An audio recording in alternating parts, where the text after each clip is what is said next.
सफलता की चाहत रखने वाले और जिंदगी में जाने से पहले कुछ करके जाने वाली सोच रखने वाले लोगों के लिए मैं चाहूंगा सबके लिए जोरदार तालियां हो जाएं, जोरदार तालियां। शुरुआत है, ये तो बस शुरुआत है। तो दोस्तों, सारे लोग एक्साइटेड हैं? भाई आप लोग कितने एक्साइटेड हैं मैं नहीं जानता, लेकिन योगेश जी की जब गाड़ी चली और जब वीडियो चली, लाइफस्टाइल वीडियो चला, तो मैं तो बहुत एक्साइटेड हो गया हूँ। मुझे तो ऐसे लग रहा है एक आईडी और लेनी पड़ेगी। आप लोगों को भी लगा? कितने लोगों को लगा? सब लोगों को लगा? चलो बहुत बढ़िया। रियली में दोस्तों, आप लोग बहुत ही बड़ी सोच वाले इंसान हो, बड़ी सोच वाले आदमी हो, इसीलिए आप यहाँ पे आए हैं। और बोला जाता है कि अगर सफलता किसी को लेनी है तो उसका सबसे पहला जो स्टेप है वो है ड्रीम बिग, बड़ी सोच रखना है। कैसी सोच रखना है? बड़ी सोच रखना है। और बड़ी सोच कैसे रखते हैं, इसका लाइव एग्जाम्पल आप लोग यहाँ पे बैठे हैं। आप लोगों की बड़ी सोच थी, इसलिए आप लोगों ने टाइम निकाला, यात्रा की, यहाँ पे आए और इस हॉल में आप अपने लिए कुछ बड़ा, कुछ अचीवमेंट लेने के लिए आपकी सोच है, इसलिए आप लोगों ने यहाँ पे आके इस मीटिंग में हिस्सा लिया। ऐसे ही बड़ी सोच होती है जो लोग कुछ बड़ा, कुछ खास करना चाहते हैं। धीरू भाई अंबानी जी के बारे में बोला जाता है कि जब वो पेट्रोल पंप पे नौकरी करते थे तो सारे लोग पेट्रोल पंप के बाहर एक वो थी चाय की दुकान थी, खोखा था, वहाँ पे चाय पीते थे 2-2 रुपए दे के। लेकिन वो क्या करते थे, कुछ दूरी पे, 1-2 किलोमीटर दूरी पे एक स्टार होटल था, वहाँ पे जाते थे चाय पीने के लिए और 80 रुपए की चाय पीते थे। और नौकरी 500 रुपए की। कितने की नौकरी? 500 रुपए महीने की, लेकिन महीने में एक बार चाय पी के आते थे और वो भी स्टार होटल में। तो लोग बोलते थे कि ये धीरू पागल हो गया है। सही है, धीरू पागल हो गया है, इसको 2 रुपए में काम चल सकता है चाय पी के, ये 80 रुपए की चाय पीने के लिए जाता है स्टार होटल में, और ये 500 रुपए की नौकरी कर रहा है। इसको अपनी औकात समझनी चाहिए। तो उनसे पूछा था, कई लोगों ने, उसके दोस्तों ने पूछा कि साहब आप वहाँ क्यों जाते हो, 2 रुपए में जब पेट भर सकता है तो 80 रुपए क्यों खर्च करते हो, आप स्टार होटल में आना जाना और 80 रुपए खर्च भी करते हो। तो उसने क्या बात बोली, आप जानना चाहोगे? सारे लोग हाँ ना का जवाब दे रहे हैं, बहुत बढ़िया ऑडियंस है। और अभी तक लीडर्स मीटिंग तो मैंने बहुत करी थी, लेकिन 200 लोगों की, 300 की, 400 की, या डायमंड्स रहते तो 200-250 लोग रहते हैं। लेकिन आज 1800 लोगों की लीडर्स मीटिंग पहली बार हो रही है। ऐसी लीडर्स मीटिंग के लिए एक जोरदार ताली हो जाए दोस्तों, जोरदार।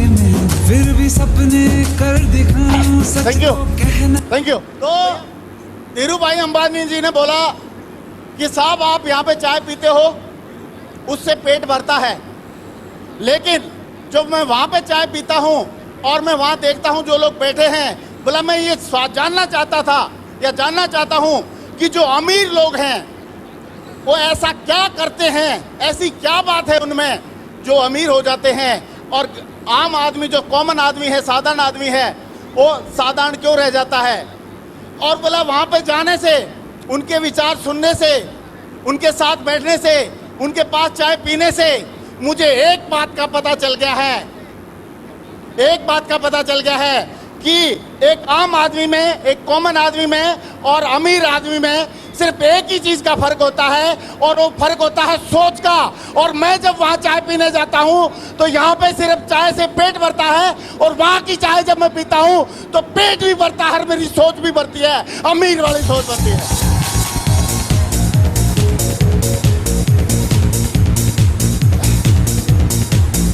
Thank you.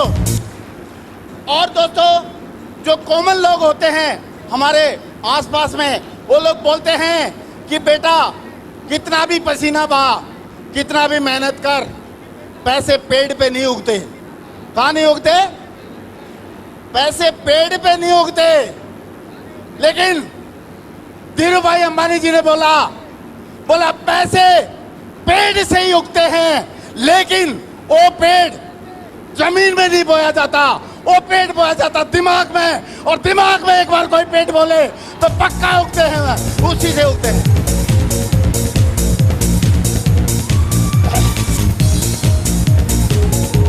Thank thank you. तो दोस्तों, मुझे पक्का यकीन है आज यहाँ पे इस हॉल में जितने भी लोग बैठे हैं वो अमीरी का पेट दिमाग में बोने के लिए आए हैं। यस और नो? क्या मैं सही बोल रहा हूँ? और अगर पेट बो दिया और खाद पानी उसमें डाल दिया तो आप बताओ, पेड़ से के जितने पत्ते होते हैं उससे भी ज्यादा नोट लगेंगे कि नहीं लगेंगे? यस और नो? पैसे उस पेड़ पे उगेंगे कि नहीं उगेंगे? उगेंगे। अरे मुझे लग रहा है जरूर उगेंगे, और आप जैसे टाइगर जितने लोग बैठे हैं इनके साथ में तो उगेंगे ही उगेंगे, मुझे ऐसा पक्का विश्वास है। दूसरी बात इसमें लिखी है वर्क हार्ड। वर्क हार्ड करने के लिए हम लोग कभी पीछे थे नहीं और ना कभी रहेंगे, मुझे पक्का यकीन है, क्योंकि इंडिया के लोग और खासकर हरियाणा के लोग मेहनत करने में कभी पीछे रहते नहीं हैं। तो मेहनत तो हम करेंगे, यस और नो? लेकिन जैसे ही योगेश जी ने बोला था कि मेहनत 1000 के लिए भी करनी है और मेहनत करोड़ के लिए भी करनी है, तो किसके कर लिए करनी चाहिए? 1000 के लिए, करोड़ के लिए? करोड़ के लिए करनी चाहिए। तो प्लेटफॉर्म आपको हम सबको मिला हुआ है या सेफ सॉफ्ट से, ट्रिपल सिस्टम से, तो प्लेटफॉर्म का हम लोग फायदा उठाएंगे और मेहनत भी करेंगे और मेहनत करके ही आगे बढ़ेंगे। नेक्स्ट है स्टे हम्बल। जब जब आदमी के पास कुछ उसका आइडेंटिफिकेशन होता है, कुछ उसको मान सम्मान मिलता है, जब जब आदमी को कुछ पैसा आता है तो पैसे के साथ साथ ईगो भी आ जाती है। क्या आ जाती है? तो यहाँ पे ये सिस्टम बोलता है कि अगर आपको समान सम्मान मिले, अगर आपको चेक मिले, पैसा आए, अगर आपके पास कोई गाड़ी आ जाए तो उसको दिल से नहीं लेना, उसको प्रसाद समझना ऊपर वाले का, भगवान का, उसको प्रसाद समझना अपने बुजुर्गों की मेहनत का, उसको प्रसाद समझना आपकी सारी की सारी टीम अपलाइन डाउनलाइन कोलाइन का, क्योंकि उन सब लोगों के प्रयास से आपको जो मिलता है उसके लिए हमको घमंड करने की जरूरत नहीं है। इसलिए हमको रहना है स्टे हम्बल।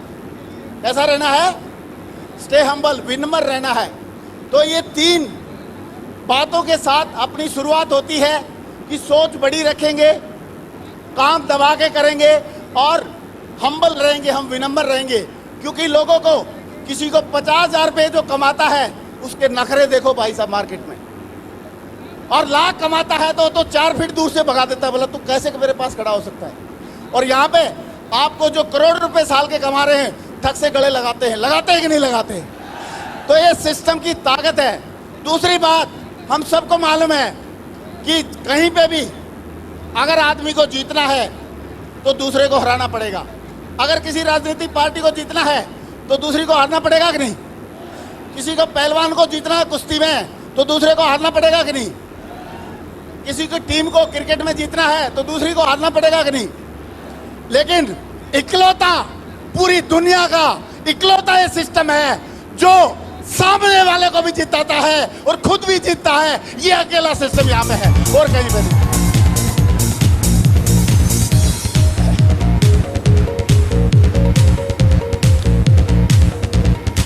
Thank you.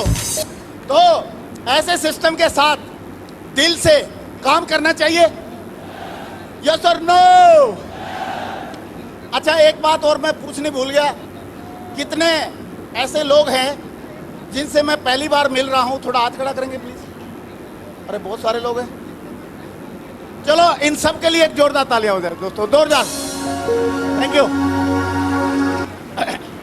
सबसे पहले धन्यवाद, आप लोगों ने मुझे मिलने का मौका दिया, और फिर तो मेरे को थोड़ा बहुत अपने बारे में बताना पड़ेगा शॉर्टकट में। वैसे तो आप लोगों ने प्लान व्लान देखते मैं सीडी देख ही लिया होगा, लेकिन शॉर्टकट में बता देता हूँ कि मेरा नाम नरसिंह ग्रेवाल है। मैं यही रोहतक के पास ही मेरा गांव है, मड़ौदी चट्टान। और जब मैंने इस बिज़नेस को देखा था तो मैं आगरा में जॉब करता था, एज ए अकाउंटेंट की, क्लर्क की जॉब करता था। और जब मैंने इसको देखा तो मुझे लगा कि यार यहाँ पे एक मौका दे रहा है भगवान, यहाँ पे मौका है, ज़िंदगी बदल सकती है। जैसे योगेश जी ने बताया, मैंने वहाँ पे जो जॉब कर रहा था वहाँ पे देखा कि मेरे जो टॉप सीनियर हैं उनके साथ में क्या होने वाला है। वो लोग 24 साल नौकरी करेंगे, फिर रिटायर होंगे। रिटायर होते ही जो पैसा मिलेगा या तो बच्चों की शादी कर देंगे, या मकान बना लेंगे, या उनकी पढ़ाई पे खर्चा कर देंगे। और जैसे आया था वैसा ही हो जाएगा जैसे थे। और फिर खाली होने के बाद उसके पास दो ऑप्शन है, पूरा परिवार है, या तो कोई ना कोई छोटी मोटी नौकरी पकड़नी पड़ेगी, नहीं तो भैंस पालनी पड़ेगी। यस और नो?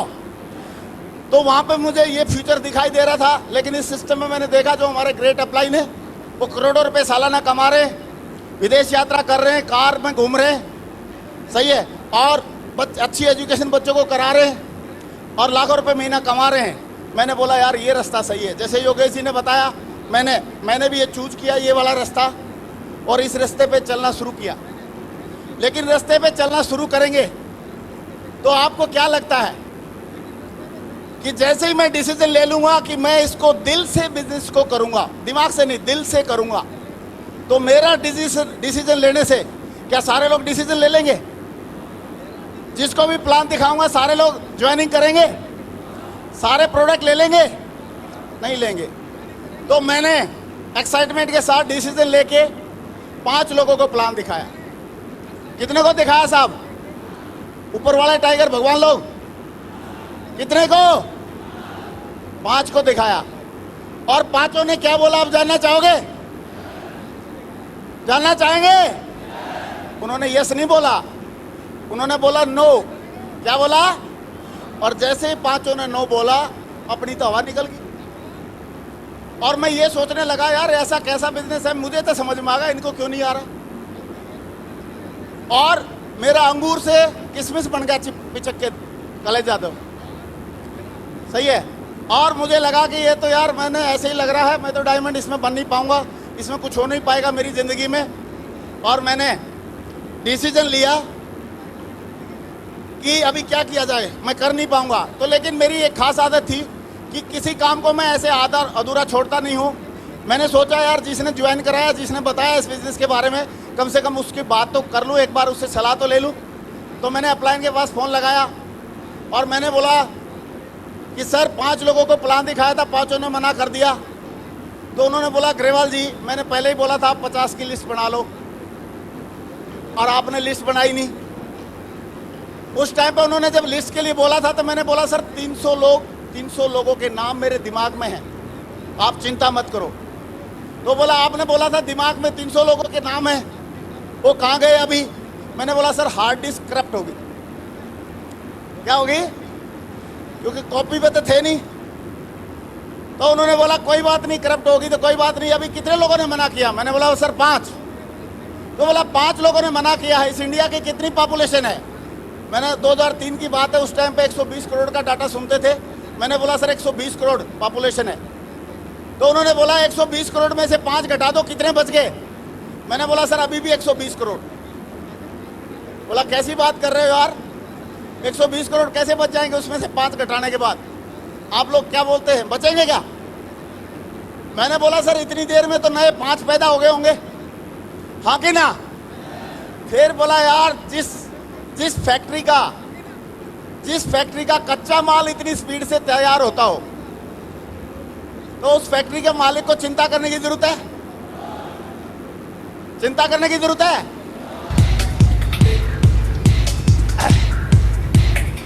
तो उन्होंने बोला फिर तो आप चिंता मत करो ग्रेवाल जी, आप सिर्फ लोगों को प्लान दिखाते जाओ, लोगों का काम है हाँ या ना बोलना, और आप एक मंत्र समझ लो, आप पक्का डायमंड बन जाओगे।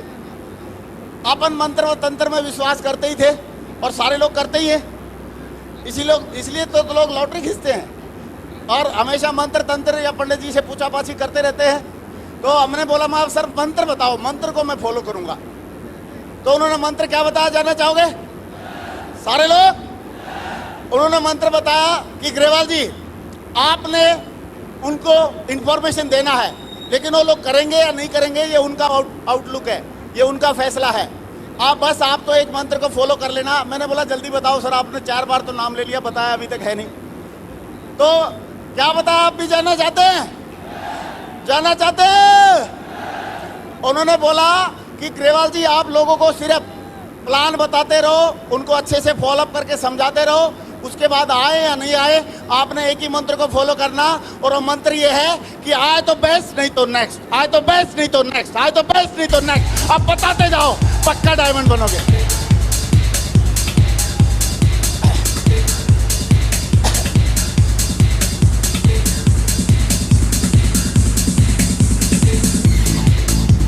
Thank you. अभी मैंने सोचा कि अगर ये मंत्र सच में काम करेगा, आए तो बेस्ट, वो बहुत पैसा चाहिए ना, भविष्य में चाहिए। तो ये कैसा खर्चा है? भविष्य का। अब कोई एक आदमी खड़ा होकर बताओ कि हम जो कमाते हैं उसमें से आज के पैसों में सारा पैसा खर्च हो जाता है, बचता तो कुछ है नहीं, तो ये भविष्य वाले खर्चे कब पूरे होंगे? ये जरूरत पड़ेगी 10 साल बाद, 15 साल बाद, 20 साल बाद जरूरत पड़ेगी ना। अरे तो होवे वेगनार होवे, सेंट्रो होवे, कुछ तो होवे। और एक छोटा सा घर होना चाहिए, शहर में हो, पक्का हो, छोटा हो, कमरे का हो, 1 कमरे का, 2 कमरे का, लेकिन अपना होना चाहिए ना। किराए में रहते रहते हम जानते हैं ना किराए पे रहने में क्या आफत आती है ना। अरे खुरच दी दीवार, खुरच दी, कोई तस्वीर टांगो, तोड़ ही दोगे, पूरे मकान को हिला ही दोगे। तो जो बेचारा किराए पे रहता है उसकी तो आफत ही है ना। वही जानता कैसे रहता है, आए दिन सुनना पड़ता है उसको, है ना। रात रात में आते हैं, जाने कहाँ करके आते हैं, रात रात में लौट लौट के आते हैं।